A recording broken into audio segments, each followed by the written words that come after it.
نحمده ونصلي على رسوله الكريم أما بعد أعوذ بالله من الشيطان الرجيم بسم الله الرحمن الرحيم يا أيها الذين آمنوا اتقوا الله وكونوا مع الصادقين وقال النبي صلى الله عليه وسلم كن في الدنيا كأنك غريب أو عابر سبيل أو كما قال عليه الصلاة والسلام. اسلامی سیاست کا اعتدال اللہ تبارک و تعالی کا ہم سب پر فضل اور احسان ہے. اللہ نے ہمیں آج اس دور کے اندر جب ہر طرف ایمان خطرے میں ہے اور فتنوں کا زمانہ ہے، احادیث کے اندر اللہ کے نبی صلی اللہ علیہ وسلم احادیث کے اندر اللہ کے نبی صلی اللہ علیہ وسلم بہت کیا حدیثوں میں قیامت کے قریب میں بہت سے فتنوں کا ذکر فرمایا، جس میں سے بہت سے فتنے آج ہم اپنی زندگی میں دیکھ رہے ہیں. فتنوں کا مطلب یہ ہوتا ہے کہ ان فتنوں کی وجہ سے ایمان پر اثر پڑتا ہے، ان فتنوں کی وجہ سے اللہ کے تعلق میں کمی آ جاتی ہے، ان فتنوں کی وجہ سے مسلمان موت کو بھول جاتا ہے اور آخرت سے غافل ہو جاتا ہے. اس کو کہتے ہیں فتنہ. چنانچہ آج ہر طرف بے حیائی اور انٹرنیٹ اور ہر طرف جو ہے گانے بجانے ناچنے اور ماڈرن زمانہ ہے. انسان کے کپڑوں کے اعتبار سے، کھانے پینے کے اعتبار سے، زندگی گزارنے کے اعتبار سے ایسے طریقے دنیا میں آ گئے ہیں کہ آج مسلمان اپنے پاک نبی صلی اللہ علیہ وسلم کے طریقوں سے دور ہوتا جا رہا ہے. اس کو فتنہ کہتے ہیں. تو اس دور کے اندر بھی اللہ کا شکر ادا کرنا چاہیے. اللہ نے ہم کو اپنے پاک دین کے ساتھ جوڑا ہے اللہ نے، اور اللہ کی نسبت سے جمع ہونے کے لیے اللہ نے ہمیں قبول فرمایا. اگر ہم اس کا شکر ادا کرتے رہیں گے تو اللہ تبارک و تعالی اس چیز کو باقی رکھیں گے. اگر ہم اس کا شکر ادا نہیں کریں گے، اللہ تعالی جو نعمت عطا فرماتے ہیں اس کو چھین لیتے ہیں. اور اس طرح کی مجلسوں کا شکر یہ ہے کہ ہمارے سامنے جو بھی اللہ کے دین کی بات سامنے آئے، ہم میں سے ہر ایک کی ذمہ داری ہے کہ اس پر عمل کریں اور اپنی زندگی میں اس کو لانا چاہیے. یہ ہم میں سے ہر ایک کی ذمہ داری ہے، کوئی ذمہ داری سے بری نہیں ہے. بہرحال اور آج کل پوری دنیا کے اندر مسلمان اور اسلام پر جو ہے ہر طرف سے پریشانیاں، مصیبتیں، حالات آ رہے ہیں. اور اللہ تبارک و تعالیٰ کا قرآن پاک کے اندر جتنے سچے واقعات اللہ نے بیان فرمائے، موسیٰ علیہ السلام اور فرعون کا واقعہ ہے، ابراہیم علیہ السلام اور قارون اور جو ہے نمرود کا واقعہ ہے، اور قارون اور حامان کے جتنے واقعات قرآن پاک کے اندر سچے واقعات ہیں، ان واقعات کی روشنی میں یوسف علیہ السلام کا جو واقعہ ہے، ان سارے قصے اور ابراہیم علیہ السلام کا ان تمام واقعات جب پڑھتے ہیں تو ہر ایک کے زندگی میں شروع میں ظلم سہتے ہیں، ان کے اوپر حالات آتے ہیں، پریشانیاں آتی ہیں، مصیبتیں آتی ہیں، اور اللہ کے پیغمبر جتنے بھی دنیا میں آئے سب صبر کے ساتھ اپنا دین کا کام کرتے رہے، کلمہ پہنچاتے رہے، خود بھی دین پر جمے رہے. تو شروع میں جو ہے ظلم کا ماحول ہوتا ہے اور ظلم کو برداشت کرنا پڑتا ہے، ظلم کو سہنا پڑتا ہے، اور دیکھنے والوں کو ایسا لگتا ہے کہ اب یہ پیغمبر ختم ہو جائیں گے، ان کا دین بھی ختم ہو جائے گا. لیکن بعد میں چند سالوں کے بعد اللہ تبارک و تعالیٰ کی طرف سے کھلی مدد ہوتی ہے اور نبیوں کا لایا ہوا دین ہمیشہ کے لیے دنیا میں غالب ہو جاتا ہے اور ظالم کا ظلم ختم ہو جاتا ہے اور ظالموں کا نام نشان بھی دنیا میں باقی نہیں رہتا ہے. اللہ والے یوں فرماتے ہیں کہ اللہ تعالیٰ کا جو نظام ہے، اللہ تعالیٰ کا جو نظام ہے، اللہ تعالیٰ کا نظام دنیا میں ہمارا ذہن یہ بولتا ہے کہ ہم جب ہماری جو شروعات کی جو زندگی ہوتی ہے تو ہم میں سے ہر ایک اس دنیا کے اندر کوئی بھی آدمی جب اس کی زندگی شروع ہوتی ہے وہ چاہتا ہے کہ شروع ہی سے اس کی زندگی کامیاب ہو جائے. لیکن بعض لوگوں کی زندگیاں ایسی ہوتی ہیں کہ شروع ہی سے ان کے لیے پریشانیاں، ان کی زندگی میں مصیبتیں، ان کی زندگی میں حالات آ جاتے ہیں. اور دوسرے لوگ ایسے ہوتے ہیں کہ وہ خوش رہتے ہیں، کامیاب رہتے ہیں.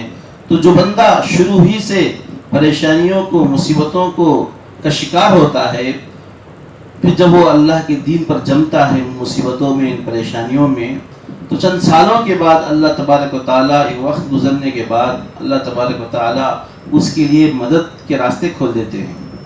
تو اللہ کے ہاں جو سسٹم ہے، ہمارا ذہن جو سوچتا ہے اس کا، اللہ کا سسٹم کا الٹا ہم سوچتے ہیں. ہم سوچتے ہیں کہ شروع ہی سے ہم کامیاب ہو جائیں، اور اللہ تعالیٰ کا سسٹم ہے کہ شروع میں آدمی کو مصیبتیں آتی ہیں، پریشانیاں آتی ہیں. جب ان پر جمتا ہے، صبر کرتا ہے، اللہ کی طرف رجوع ہوتا ہے، پھر آخر میں اللہ ایسے راستے کھول دیتے ہیں کہ دنیا والے دیکھ کر حیران ہو جاتے ہیں. تو اللہ کا جو نظام، جو سسٹم ہے، اس کا الٹا انسان کا ذہن سوچتا ہے کہ مجھے شروع ہی سے کامیابی مل جائے. تو جب بھی دنیا کے اندر ظلم زیادہ ہوتا ہے تو اللہ تبارک و تعالیٰ اس ظلم کے وقت میں جب بندے صبر کرتے ہیں، اللہ کی طرف رجوع کرتے ہیں، اللہ تبارک و تعالیٰ ان مظلوموں کے لیے، صبر کرنے والوں کے لیے ایک وقت گزرنے کے بعد اللہ مدد کے دروازے کھول دیتے ہیں. غیبی مدد ان مظلوموں کے ساتھ اللہ کی ہو جاتی ہے، اور ظالم کا ظلم اور ظالم دونوں ختم ہو جاتے ہیں.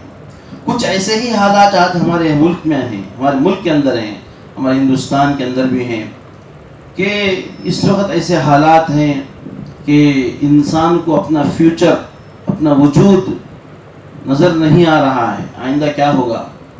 تو ایک تو ظاہر میں محنت کرنا، لوگ اپنے قانون کے حق میں اپنی جد و جہد کرنا، اور عجیب بات یہ ہے کہ اس وقت ملک کے اندر جو حالات، بے چینیاں ہیں، ان حالات کے اندر سب سے پہلے اللہ کی بندیاں کھڑی ہوئی. مردوں کے مقابلے میں عورتیں زیادہ اس میں آگے ہیں، اور ان کو دیکھ کر پورے ملک کے اندر ایک لوگوں میں ہمت آئی، اور ہر جگہ لوگ اپنی محنت کر رہے ہیں. بات یہ ہے کہ اللہ تبارک و تعالیٰ کو بندوں سے زیادہ بندیوں کی قربانیاں بہت پسند ہے. اللہ کو مردوں سے زیادہ عورتوں کی قربانیاں اللہ کو بہت پسند ہیں. اس کی مثال ہے حضرت ابراہیم علیہ السلام اور حاجرہ علیہ السلام. حاجرہ علیہ السلام حضرت ابراہیم علیہ السلام کی پاک بیوی ہیں. جب اللہ کا حکم ہوا کہ حاجرہ اور بیٹا اسماعیل دونوں کو مکہ لے جاؤ اور وہاں پہاڑوں کے درمیان چھوڑ کر آ جاؤ. اس زمانے میں مکہ شہر نہیں تھا، وہاں کوئی گاؤں نہیں تھا، کوئی انسان نہیں تھا. تو جہاں ابراہیم علیہ السلام رہتے تھے مصر کے اندر، یہاں سے نکلے اپنی بیوی اور چھوٹے سے بچے کو لے کر، اور کچھ نہیں بولے، لے کر چلے. کئی ہزار کلومیٹر چلنے کے بعد، کئی زمانے کے بعد جب مکے کے جو پہاڑیاں ہیں ان پہاڑیوں میں پہنچے، تو وہاں پہنچنے کے بعد حضرت حاجرہ اور اسماعیل علیہ السلام دونوں کو وہاں چھوڑ کر چپ چاپ حضرت ابراہیم علیہ السلام واپس ہونا شروع ہو گئے، کچھ نہیں بولے.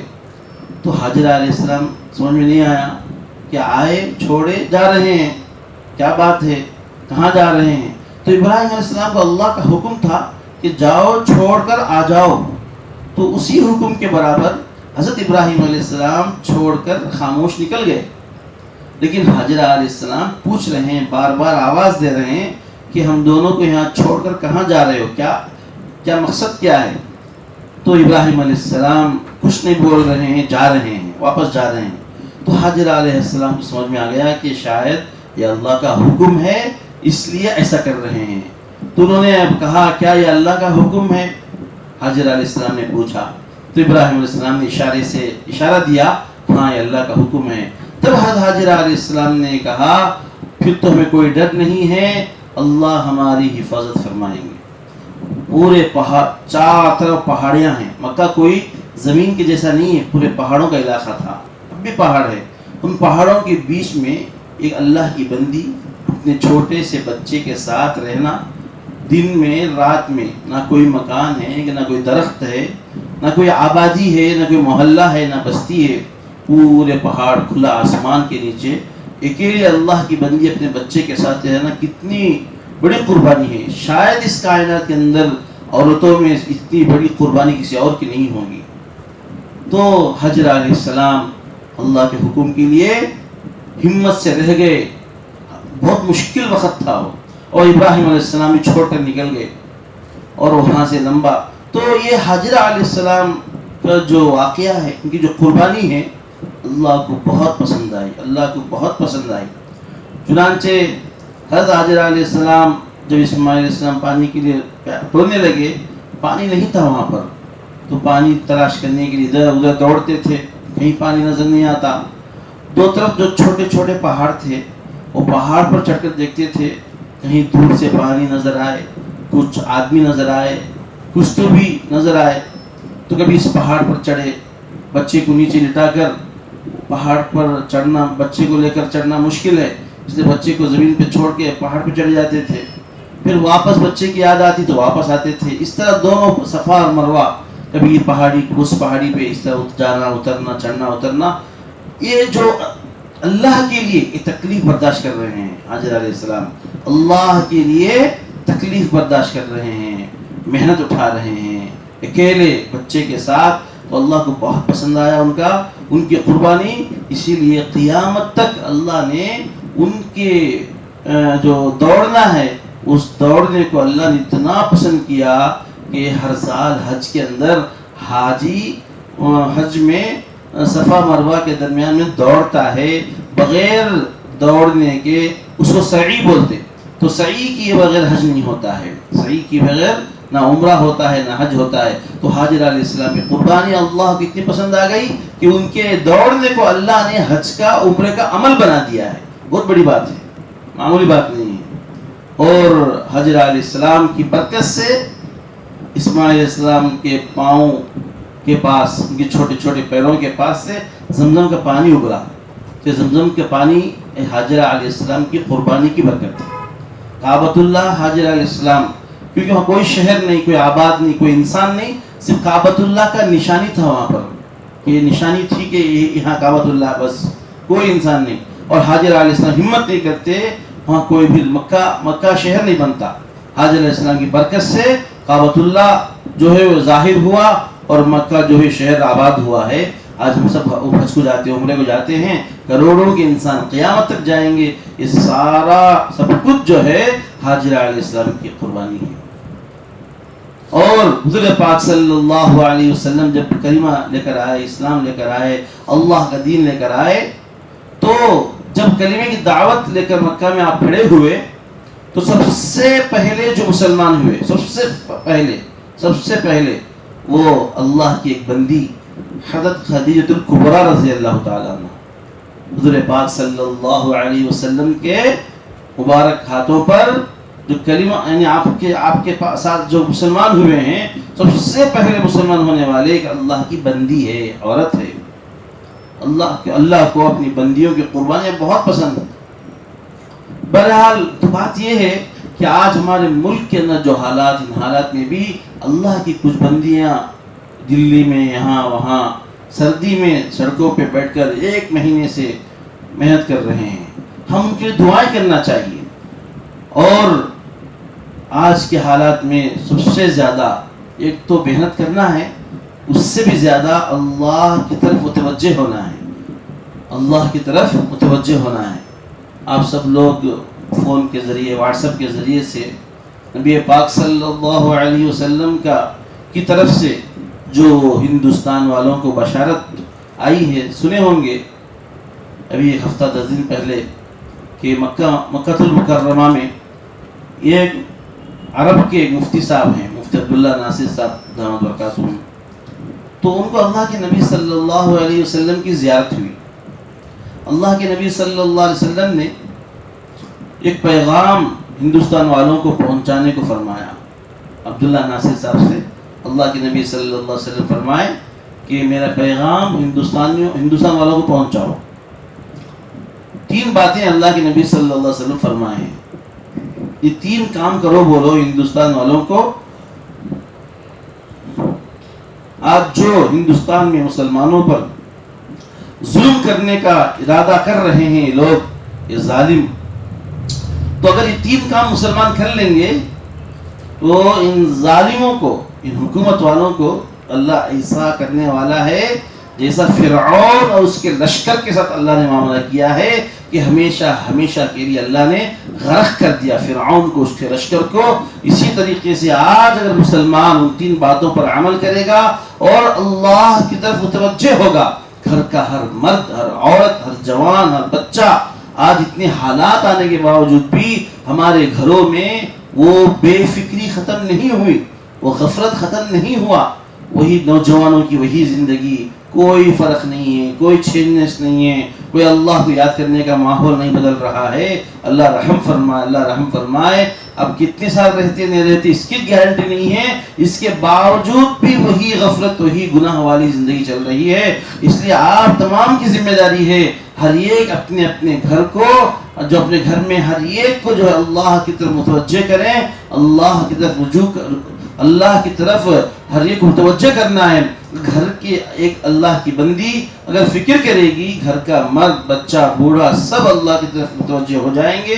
جب ہر گھر کا ماحول ایسا ہوگا پھر اللہ کی مدد، اللہ کی رحمت بہت جلد آنے والی ہے انشاءاللہ. تو حضور پاک صلی اللہ علیہ وسلم نے 3 باتیں ارشاد فرمائیں ہندوستان والوں کو. آپ اس وقت میں 3 کام کرنا ہے. اگر وہ 3 کام کریں گے اللہ کی مدد ایسے آئے گی کہ اس حکومت کو، ظالم کو، ان کے تمام ٹیم کو، تمام لشکر کو، ان کے اللہ تعالیٰ فرعون اور اس کے لشکر کے ساتھ جو معاملہ کیا ہے اللہ وہ کرنے والے ہیں.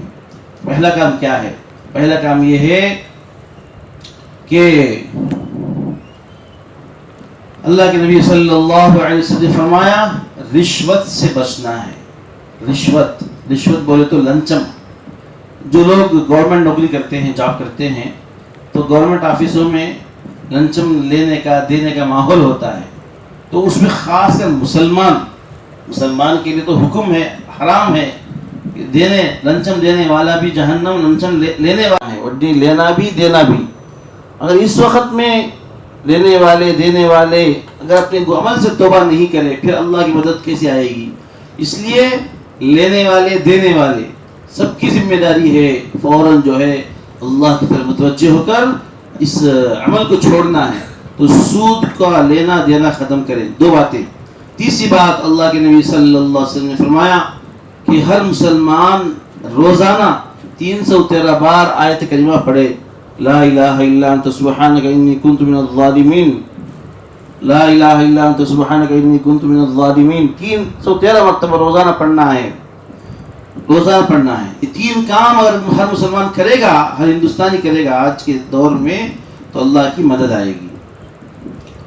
تو اس وقت کے حالات کے اندر ہم تمام کی ذمہ داری ہے کہ جو لوگ سڑکوں پہ نکل کے ریلی نکال رہے ہیں، احتجاج کر رہے ہیں، دھرنا کر رہے ہیں، وہ تو اسباب کے درجے میں کرنا ہے، ضرور کرنا ہے. اور اس سے زیادہ اللہ کی طرف متوجہ ہونا ہے، اللہ کی طرف متوجہ ہونا، توبہ کرنا، استغفار کرنا، اور قرآن کی تلاوت کرنا، دعاؤں میں وقت لگانا. لیکن اب یہ سب کے سامنے تو کرنا کوئی ضروری نہیں ہے. ہر آدمی اپنے اپنے گھر کے اندر کر لے. عورتیں تو گھر میں رہتی ہیں، مرد حضرات 5 وقت کی نماز مسجد میں پڑھتے ہیں، باقی اپنا عمل گھر میں کر سکتے ہیں. تو کون کیا کر رہا ہے دوسرے کو دکھانے کی ضرورت نہیں ہے، لیکن خود سے سوال کرنا ہے. خود سے سوال کرنا ہے کیا اتنا ہونے کے باوجود میں اندر فرق آیا؟ کیا میں اللہ کی طرف زیادہ رجوع ہو رہا ہوں؟ کیا میں اللہ کو زیادہ یاد کر رہا ہوں کہ نہیں؟ توبہ استغفار کا ڈر ہے نہیں ہے؟ اپنے گناہوں کے بارے میں فکر ہے نہیں ہے؟ اللہ کو راضی کرنے کا جذبہ ہے نہیں ہے؟ ہر آدمی اپنی اپنی ذات سے سوال کرے. اگر ہے الحمدللہ، اللہ کا شکر ادا کرو. اب تک بھی اگر نہیں ہے پھر بہت افسوس کی بات ہے، بہت افسوس کی بات ہے. اگر آج ہم اللہ کو منوائے نہیں، اللہ سے مدد نہیں لیے، کل خدا نہ خواستہ ایسے دن اگر آ گئے کہ ہندوستان میں مسلمانوں کو نہ ووٹ رہے گا، نہ آزادی رہے گی، غلامی کی زندگی گزارنا پڑے گا، پھر ہمارے بچے ہم کو معاف نہیں کریں گے۔ اس لیے محترم اور بہنوں، یہ وقت بہت ہی نازک وقت ہے، بہت ہی نازک وقت ہے، اور کتنا بھی لوگ محنت کر رہے ہیں، ظالم پیچھے ہٹنے کو تیار نہیں ہے۔ یہ اس بات کی بھی نشانی ہے کہ اب اللہ فیصلہ کرنے والا ہے۔ ظالم جب پیچھے ہٹ جاتا ہے تو پھر کو اللہ کو جو ہے اس کے بارے میں دخل دینا نہیں پڑتا۔ لیکن جب ظالم پیچھے نہیں ہٹتا فرعون کی طرح اور آگے بڑھتا چلا جاتا ہے تو اللہ کو دخل دینا پڑتا ہے۔ تو ظالم آج پیچھے ہٹنے کو تیار نہیں ہے، لیکن اتنا تو ضرور ہے کہ اللہ کے نبی صلی اللہ علیہ وسلم کی بشارت سے اور اللہ تبارک و تعالیٰ کی مدد سے اللہ اچھے دن، کامیاب دن اور امن اور امان اور سکون اور آزادی کے دن اللہ لائیں گے۔ لیکن تب تک جو ہے جو حالات آئیں گے، اس وقت تک جو ظالم ظلم کرے گا اس کا تو نقصان ہوگا، کہ جس پر ظلم ہوگا اس کا مال کا نقصان، جس کے اوپر ظلم ہوگا اس کے جان کا نقصان، اس کی دنیا کا نقصان ہوگا۔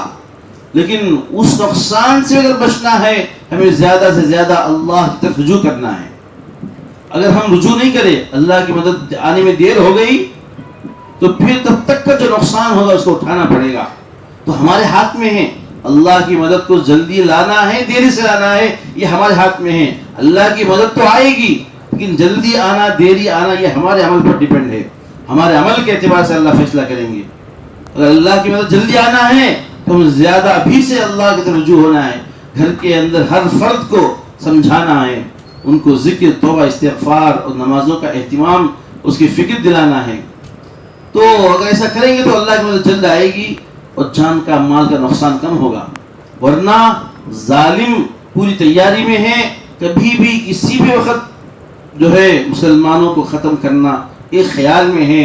تو مسئلہ یہ ہے کہ ہمارے اوپر ذمہ داری ہے ہم اللہ کو کتنا منواتے ہیں، ہم اللہ کو اپنے اوپر رحم آ جیسے کرنا ہے۔ اب یہ نہیں سوچنا کہ میں ایک عمل کروں گا کیا میری وجہ سے پورا ملک بچ جائے گا۔ اگر اللہ چاہے تو بچا سکتا ہے، ایک کی دعا سے، ایک کے عمل سے، ایک استغفار سے۔ تو ہر ساتھی ایسا سوچنا کہ میرے گناہوں کی وجہ سے نقصان ظلم ہو رہا ہے اور میرے ہی توبہ کی وجہ سے اللہ مدد کریں گے بول کر ہر مسلمان اللہ کی طرف متوجہ ہونا، اس یقین کے ساتھ کہ میں دعا کروں گا، میں عمل کروں گا، توبہ کروں گا، استغفار کروں گا، تلاوت کروں گا، نماز پڑھوں گا، اللہ کی طرف متوجہ ہوں گا تو اللہ تبارک و تعالیٰ مدد کریں گے، ملک کو بچائیں گے۔ ہر مسلمان ایسا سوچے گا تو ہر مسلمان اللہ کی طاعت میں لگ جائے گا۔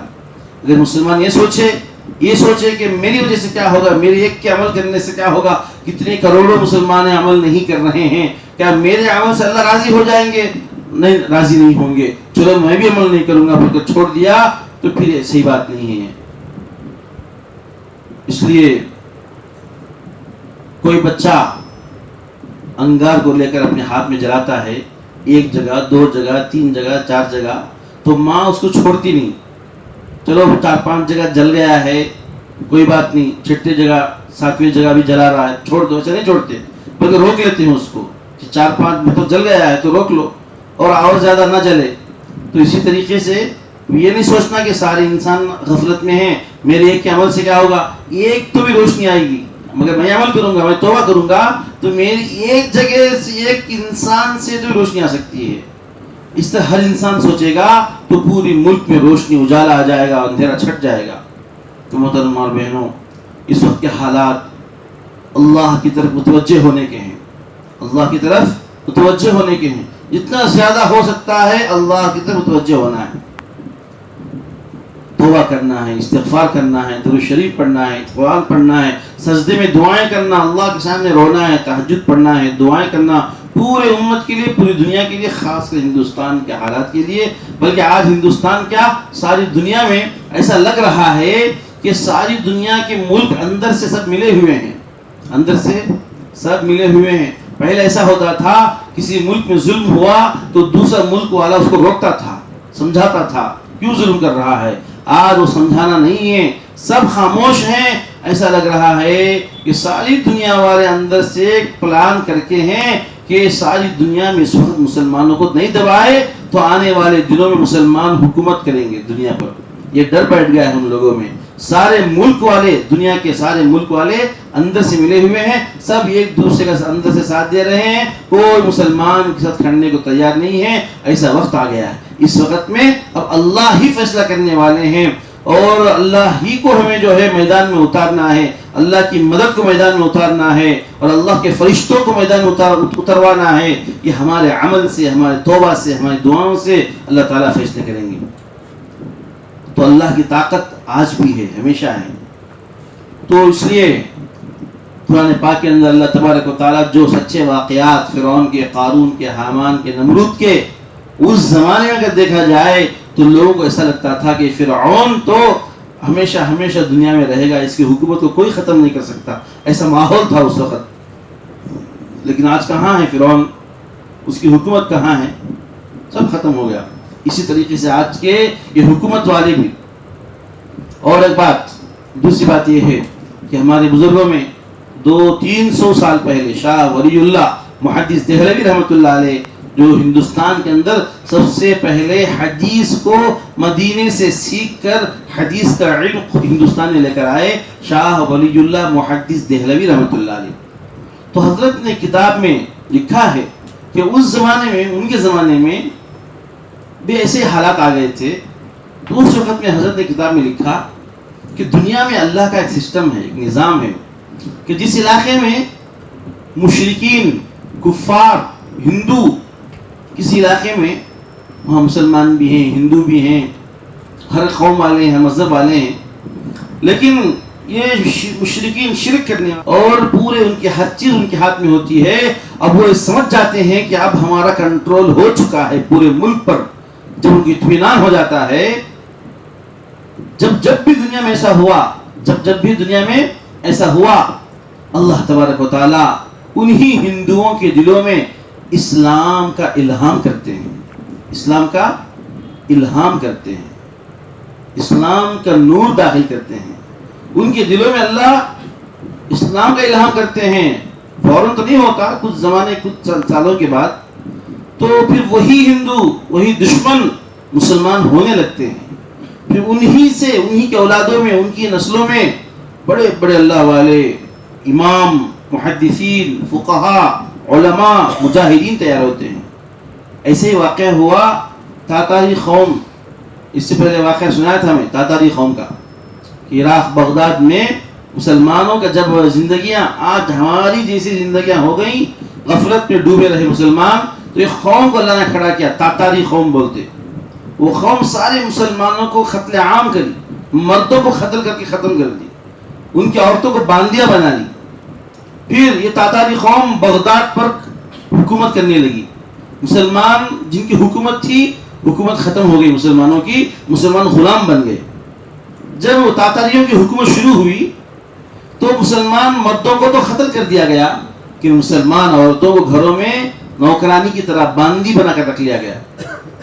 اس وقت میں بادشاہ کی, ان کے تاتاریوں کی بادشاہ کی جو بیوی تھی, اس کی خدمت کے لیے بھی مسلمانوں کی بچیاں, جوان بچیاں باندیاں بن کر تاتاری بادشاہ کی بیوی کی خدمت میں رہتی تھی. ان کے گھروں میں خدمت مطلب گھر میں کام کاج, کھانا پکانا, جھاڑو دینا, سارا کام, عورتوں کے, مردوں کے, کپڑے دھونا, سب کرنا. تو مسلمان باندی بن کر عورتیں زندگی گزارنے لگی. ایک موقع پر یہ لوگ راتوں میں, ان جو مسلمان بچیاں جو باندیاں بن گئی تھیں, انہوں نے ایک مرتبہ وہ بادشاہ کی بیوی سے اپنی پریشانی کو ظاہر کیا. یہ پریشانی کو ظاہر کیا کہ ہم لوگ آپ کی پوری خدمت کریں گے, اب ہماری حکومت تو ختم ہو گئی, ہم باندی بن گئے, تمہاری خدمت کریں گے, تمہارے مردوں کی سب کی خدمت کریں گے, لیکن ایک درخواست ہے کہ آپ کے مردوں سے بولو ہماری طرف نگاہ نہ ڈالیں. ان کی بادشاہ کی بیوی سے کہا. تو ان بادشاہ کی بیوی نے ان کی جو تمام ان کی فیملی کے مردوں سے کہا کہ یہ بیچاریاں باندیاں بن کر آئی ہیں, خدمت تو کریں گی ہماری, لیکن کوئی ادھر نگاہ نہیں اٹھانا. تو سب مرد حضرات جو ہے قبول کر لیے. معاملہ ٹھیک چلتا رہا, کوئی ان کے اوپر غلط نگاہ نہیں ڈالتا تھا مسلمان بچیوں کی طرف. لیکن ایک دن ایسا ہوا کہ وہ جو بادشاہ کی بیوی تھی اس کے کمرے میں, محل میں بازو میں جو عمارت تھی, بلڈنگ تھی جس میں یہ بچیاں, مسلمان بچیاں وہاں رات میں سوتی تھیں, کام کرنے والی بچیاں, عورتیں, تو ان کے مکانوں سے, مسلمان باندیوں کے مکانوں سے تہجد کے وقت میں رونے کی آواز آ رہی تھی. تو بادشاہ کی بیوی کو سمجھ میں نہیں آیا, تو بادشاہ کی بیوی جا کر مسلمانوں کے جو مسلمان باندیاں ہیں ان کے کھڑکیوں کے پاس کھڑے ہو کر سننے لگی, کیوں رو رہے ہیں, کیا بول رہی ہیں. تو جب غور سے کان لگائی تو جتنے ہمارے مسلمان مائیں, بہنیں, بیٹیاں سب پہ باندی بن کر تھیں, سب اللہ کے سامنے ہاتھ اٹھا کر رو رو کر مانگ رہے ہیں, رو رو کر دعائیں کر رہے ہیں. تو بادشاہ کی بیوی کو سمجھ میں نہیں آیا کہ میں تو سارے مردوں کو بتلا دیا ہے کہ کوئی غلط نگاہ نہیں ڈالنا, اور سب نے قبول کر لیا ہے, پھر کیوں ان کو بھروسہ نہیں آ رہا ہے, کیوں اتنا رو رہے ہیں, بول کر جا کر ڈائریکٹ جو ہے ان مسلمان بچیوں سے بادشاہ کی بیوی نے بات کیا اور کہا کہ تم کیوں ہماری بات پر بھروسہ نہیں کرتے, آپ کو کوئی کچھ نہیں کرے گا, آپ آرام سے رہو. تو مسلمان ماؤں نے, بیٹیوں نے, بہنوں نے جو جواب دیا بہت بڑی بات ہے. وہ جواب یہ دیا, ہم کو آپ پر بھروسہ ہے, آپ کے مردوں پر بھروسہ ہے, ہمارے پر کوئی نگاہ نہیں ڈالے گا, ہم اس کے لیے نہیں رو رہے ہیں, پھر کس کے لیے رو رہے ہیں. تو مسلمان بچیوں نے کہا ہم اللہ سے دعا کر رہے ہیں, یا اللہ یہ تاتاری قوم والے جو آج ہمارے اوپر حکومت کر رہے ہیں بہت ہی اچھے لوگ ہیں, ان کے اندر انسانیت ہے, ان کے اندر اخلاق ہے, ان کے مرد ہمارے اوپر نگاہ نہیں ڈال رہے ہیں, بہت اچھے لوگ ہیں اللہ. او اللہ تیرے خزانے میں جتنی چیزیں ہیں سب سے زیادہ جو قیمتی چیز ہے وہ چیز ان لوگوں کو دے دے بول کر ہم دعائیں کر رہے ہیں. وہ سب سے اللہ کے خزانے میں سب سے قیمتی چیز کون سی ہے؟ لا الہ الا اللہ محمد الرسول اللہ. جب یہ بات بادشاہ کی بیوی سنی تو پریشان ہو گئی کہ ایسی بچیاں ہیں کہ ہمارے لیے دعائیں کر رہی ہیں, اور یہ بات لے جا کر جو ہے اپنے سارے فیملی میں, بادشاہ کا جو گھرانہ ہے سب کو بتا دیا واقعات میں کہ یہ بچیاں مسلمان عورتیں ہمارے لیے اللہ سے اچھائی کی دعائیں کر رہے ہیں. جب یہ بات معلوم ہوئی تو ہر ایک کے دل میں یہ بات آئی, یہ کیسی قوم ہے, کیسے مسلمان ہیں کہ ہمارے لیے اتنا اچھا چاہ رہے ہیں بول کر ہر ایک کے دل میں اسلام کی محبت آ گئی, اسلام کی محبت آ گئی. اور ہر مرد ڈرتا تھا کہ میں کلمہ زور سے پڑھوں گا تو میرا بھائی مجھے ڈانٹے گا, تو ہر ایک بھی دل میں کلمہ پڑھتا تھا, ہر ایک بھی آہستہ آہستہ کلمہ پڑھتا تھا اور دوسرے کو بولنے سے شکتا تھا. اور اس طرح جو ہر ایک اپنے اپنے تنہائی میں کلمہ پڑھنا شروع کیے, اس طرح پورا بادشاہ کا گھرانہ, پورا ملک مسلمان ہو گیا. اور انہی تاتاری قوم جو مسلمان ہو گئی بعد میں, انہی کے نسلوں میں محدثین پیدا ہوئے, فقہا پیدا ہوئے, ائمہ پیدا ہوئے, اللہ والے پیدا ہوئے, ابدال پیدا ہوئے, خطب پیدا ہوئے, غوث پیدا ہوئے. محترم اور بہنوں, اللہ کسی کا محتاج نہیں, ڈرنا چاہیے, بہت ڈرنے کی بات. ہم سمجھتے ہیں کہ اسلام دین ہمارے گھرانے کی چیز ہے, ہم جیسے چاہے اس کو رکھیں گے, اللہ کو جو ہے کہ اور نہیں ملتا, ہم ہی ملے اللہ کو, ایسا نہیں ہے. اللہ رحم فرمائے, اللہ کو معاف فرمائے, اللہ کسی کا محتاج نہیں. اللہ اگر ہم اللہ کی بات نہیں کرے, اللہ کسی اور قوم کو کھڑا کر سکتا ہے. اس لیے اس سے پہلے توبہ کرنا چاہیے, اللہ سے ڈرنا چاہیے, اور یہ بات دل میں بٹھانا چاہیے کہ آج کل کے حالات میں جو بھی ظلم اگر خدا نہ خواستہ ہوا, اسی ظلم کے وقت میں ہم کو اللہ کے لیے صبر کر کے دین پر, ایمان پر, اسلام پر جمنا ہے.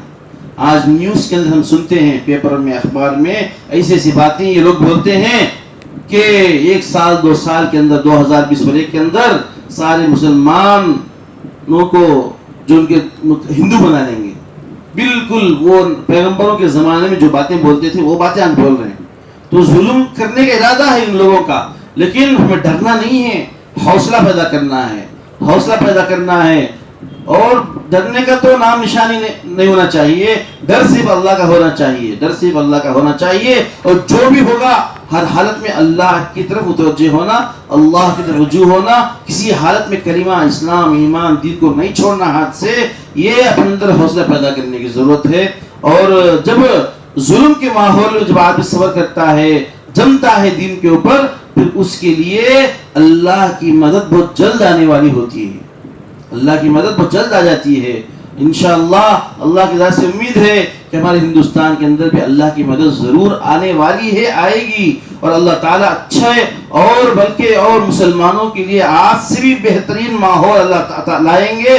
لیکن شرط یہ ہے کہ اس وقت کے مسلمان توبہ کرنا ہے، استغفار کرنا ہے، تو اللہ کی توفیق سے روزے رکھنا ہے، دعائیں کرنا ہے، نمازیں پڑھنا ہے، تلاوتیں کرنا ہے، صدقہ خیرات کرنا ہے، گناہوں کو چھوڑنا ہے، غیبتیں، چغلیاں، چاڑیاں، لڑائیاں، جھگڑے، جب تک ہم آپس میں جھگڑتے رہیں گے اللہ ہمارے ساتھ مدد نہیں کریں گے۔ اس لیے ایسے حالت میں بھی گھروں میں ٹی ویاں بند نہیں کیے گا، گانے بجانے، گناہوں کی چیزیں ختم نہیں کیے، کہ اللہ کو کیسے رحم آئے گا؟ اللہ بھی دیکھتا ہے کہ دیکھتے ہیں کہ کتنا یہ لوگ ڈرتے ہیں، اگر اب بھی ڈر نہیں ہے تو پھر کبھی بھی ایسا اللہ کبھی رحم نہیں کریں گے۔ اس لیے جو ہے ہماری ذمہ داری ہے، یہ ہمارے لیے بھی ہے، ہمارے بچوں کے لیے ہے، پوری امت کے لیے ہے، تو ہمارے اوپر ہماری بھی ذمہ داری ہے، پوری امت کی بھی ذمہ داری ہے۔ اللہ تعالیٰ سے دعا ہے اللہ تعالیٰ پورے ملک کے اندر امن و امان انصاف کو اللہ قائم فرمائے، اور مسلمان اور اسلام اور مسلمانوں کی آزادی کی اللہ حفاظت فرمائے۔ دعا کریں۔